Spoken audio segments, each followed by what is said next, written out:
Welcome to a brand new episode of Motorheads.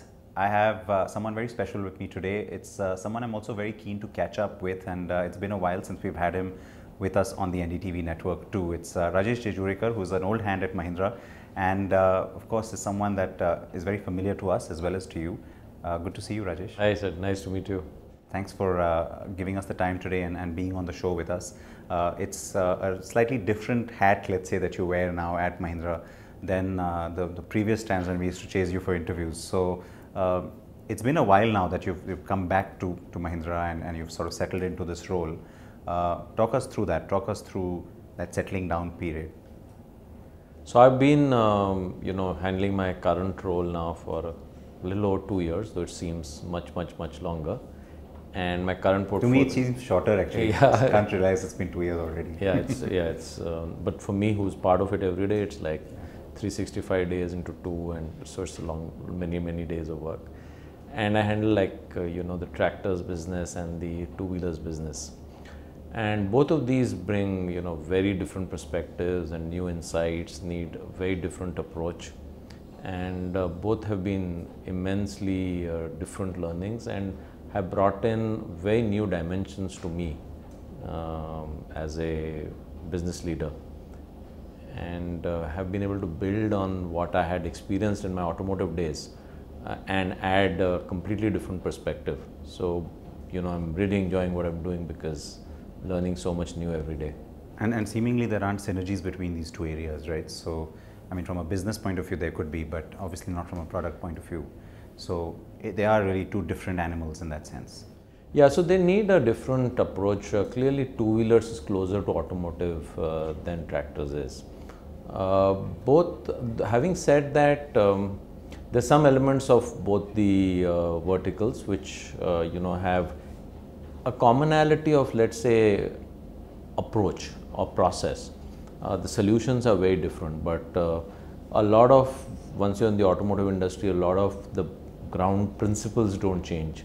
The way you capture insights from consumers, the way you understand distribution, the way you look at pricing, the decisions and approach may vary, but I think the process is the same.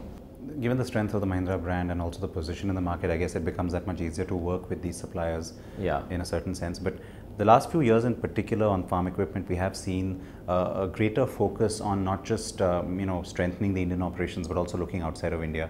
I know it's been a conscious effort, and you had the US, then there was China, of course, which has been a big thrust area.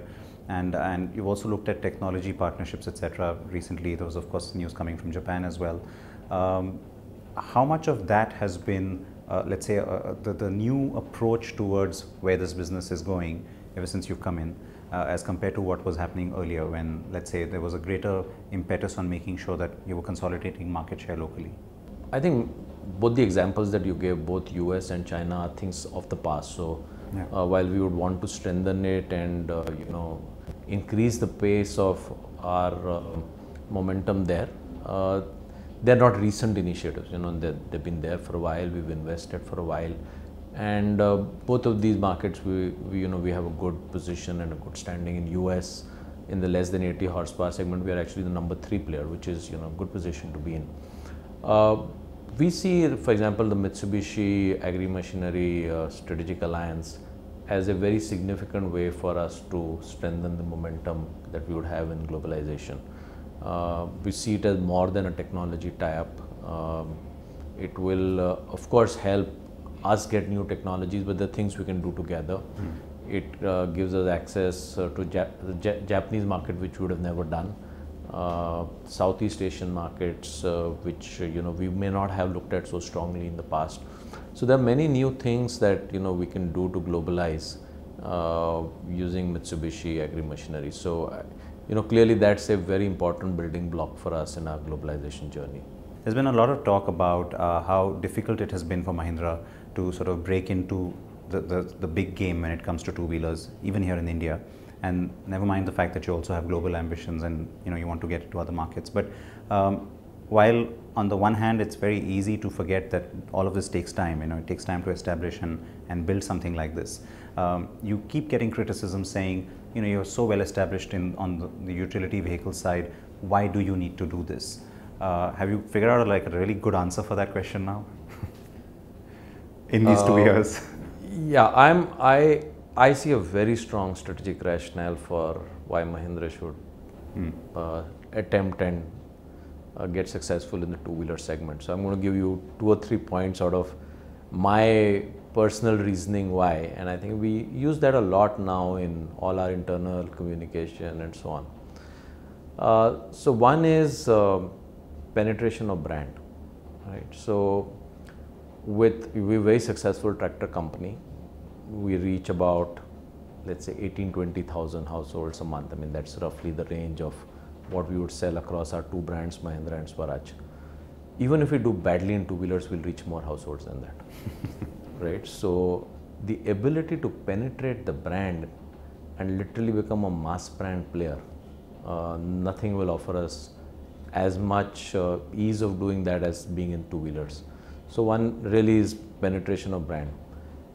Secondly, when you hence penetrate the brand to that extent, it creates households who can become tractor households, who can become commercial vehicle households, who can become SUV households. So you create a connect with consumers, which can allow that consumer to move up the rest of your portfolio. So it's a great entry point into a household. Thirdly, the two-wheeler brand and consumer is typically younger. So you make your brand younger, right? And fourthly, when you look at globalization, the ability to globalize in two-wheelers is far easier than in any other category. 2 reasons for that. One is brand India in two-wheelers has been fairly well established thanks to some of our competitors. So the made in India is actually a pretty good tag to have in the two-wheeler segment. And the number of players or competitors there in the mass market are significantly lesser, right? So if you want to think about globalizing brand Mahindra, again, two-wheelers is a great way to do it. So there are 4 very compelling strategic reasons. Having said that, of course, it's competitive. It's tremendous intensity of competition. And I think we right now have a strategy which we think will get us the momentum that we would like. And I don't know if you got a chance to see our new commercials, but you know, I could talk a little bit if you like about the thought process and the strategy behind those. In fact, we're going to give our viewers a glimpse of that as well. And of course, I want to know more about the strategy from you. We'll take a very short break here. And what I haven't told you so far is where we've been sitting and having this conversation. We're just outside of Pune at Mahindra Two-Wheelers R&D facility. So we're not going to just stay inside this room. Join us after a short break to find out what I'm going to show you next.